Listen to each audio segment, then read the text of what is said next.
Hey, it's Kimberly with the Happiness Journey, and today I'm doing a quick recap on our 8 tips to thinking positive, which I've dropped into the group over the last 8 days. So I'm going to share my screen so we can go through these together really quickly here. So, tip number 1, focus on the good things.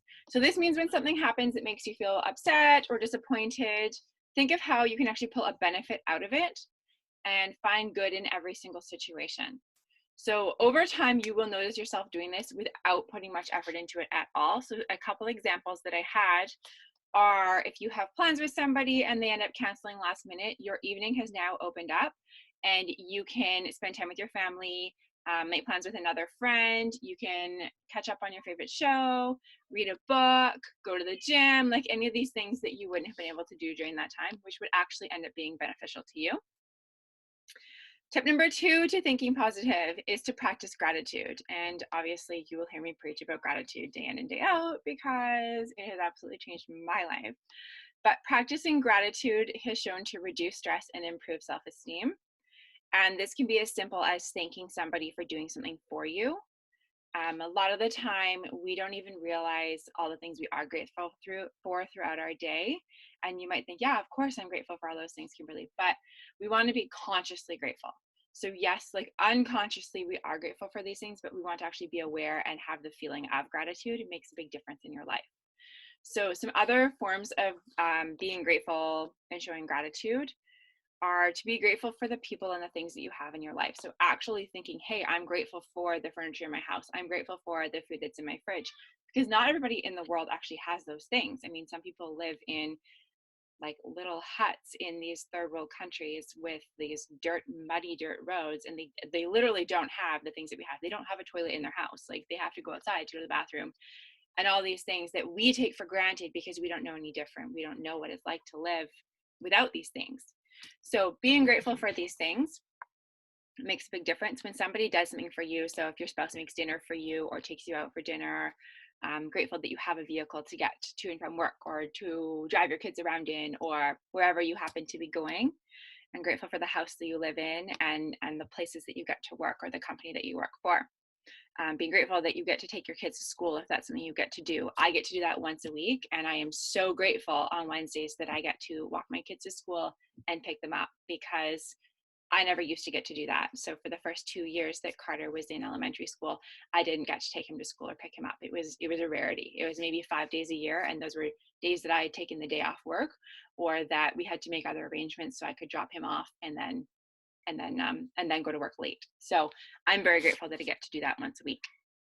And that's something a lot of people might think is a burden, is taking your kids to and from school. But for me, that's something I would love to do that every single day of the week, but that's just not in the cards for me at the moment. So tip number 3 is practicing positive self-talk. So we are our own worst critic. We are the biggest judges of ourselves. We criticize ourselves the most. And that's forming a negative opinion. So we don't want to form a negative opinion of ourselves, but it does happen over time subconsciously. So we need to be aware of the voice that's in our head and respond to ourselves with positive self-talk, positive messages. So a small shift in our self-talk can make a big difference in the way that we feel. And when we're focusing on this, little baby steps over time can make a big difference. So examples are like if you spill something or you drop a coffee, instead of being negative about it, just, oh, it's no big deal, I'll be more careful next time. Or if you've yelled at your kids, and I think I mentioned in my video, like this is something for me that I will kind of be like, oh, like I feel guilty when I yell at my kids. And I really try not to feel guilty if I need to, raise my voice to break them up when they're fighting, because I have 2 boys and they fight a lot. Just taking a deep breath and trying to stay calm next time and remembering, okay, like I can walk up to them. I don't need to scream to get their attention necessarily. I can walk up to them and speak to them. And if you're frequently late as well, just thinking, okay, like next time I'm going to leave 10 minutes early so I can actually be there, or set your alarm 10 minutes earlier as well. So you get up 10 minutes earlier, leave the house 10 minutes earlier, and get there on time. So, and that can also appear in the form of affirmations. So if affirmations where we tell ourselves something that we want to be, something that isn't necessarily currently true, but we say it in the present tense to tell ourselves, like speak to ourselves as though we already are that or have that. So I am a calm parent. I am great at organizing. I am punctual. I'm great at managing my time. I'm an exceptional wife, husband, boyfriend, girlfriend, daughter, son, wherever it happens to be for your life. Tip number 4 is to spend time with positive people. So positivity and negativity are both extremely contagious. So choose who you hang around wisely. We are the average of the 5 people that we spend the most time with. So we want to spend time with people who will lift us up. Because if we're the average of the 5 people we hang around with the most, and we're hanging around with 5 negative people, we're right in the middle of that negativity. If you're hanging around with positive people, you're right in the middle of that positivity, and that's where you want to be. So somebody in a bad mood can bring down the energy in the entire room, and somebody in a positive mood with good positive energy will lift people up. That energy actually comes off of us, and we can actually push that energy out into the world without even realizing we're doing it. So surround yourself with positive people, and you'll catch on to their positivity. And same thing, when you're being positive, you can lift other people up and spread your positive energy around as well. Tip number 5 is to identify your areas of negativity. So take a look at your life and identify which areas you tend to be or feel the most negative in. So it could be your relationship. It could be money. Like when you talk about money, it could be your job. It could be, your house, like your organizational state. So if you're unsure, I recommend asking like a friend, somebody who spends a lot of time with you, who you speak to a lot. So a friend or a spouse or, a coworker that you're close with, and ask them where you show the most negativity. And they will be able to tell you based on your conversations with them and what you talk about the most and how you talk about those things. So once you've identified what areas you're the most negative in, or what makes you feel the most negative, you can then find things, at least one thing about each area that you're grateful for. Yes, gratitude again. This will start the process of switching your feelings from negative to positive when you talk about those things. So examples, so your body, for example. So if you talk negatively about your body, your clothes not fitting, that you're not happy with it, that your diet's not on track, all these things about your body, be grateful to have the body that you live in, and be grateful to be alive and be able to walk and talk and do all the things that you get to do. Because again, not everybody gets to do those things, and we need to be grateful for the little things in life instead of taking them for granted. So if you're talking negatively about finances or money, be grateful to have the things that you have that the money has purchased for you. Be grateful to have the money in the bank that is there. Be grateful, like when you get a bill, say you get a bill for your electricity, instead of thinking, oh, now I have to pay this, think, thank you. Thank you for the electricity you've provided for my home and when you pay that bill. So you are grateful, you're showing gratitude for money, you're going to get more money into your life. If you're talking negatively about your job, be grateful that that job pays your bills, that it provides money, that you can buy food to eat, that it clothes you and your kids if you have kids. If you have even one awesome coworker that you really love, be grateful for that coworker, or grateful for the paid vacation time you get, the sick time you get, all of that stuff. Tip number 6 is to open yourself up to humor. So give yourself permission to laugh even in situations that don't seem funny. When you can find humor in every situation, it relieves stress and you will instantly feel better.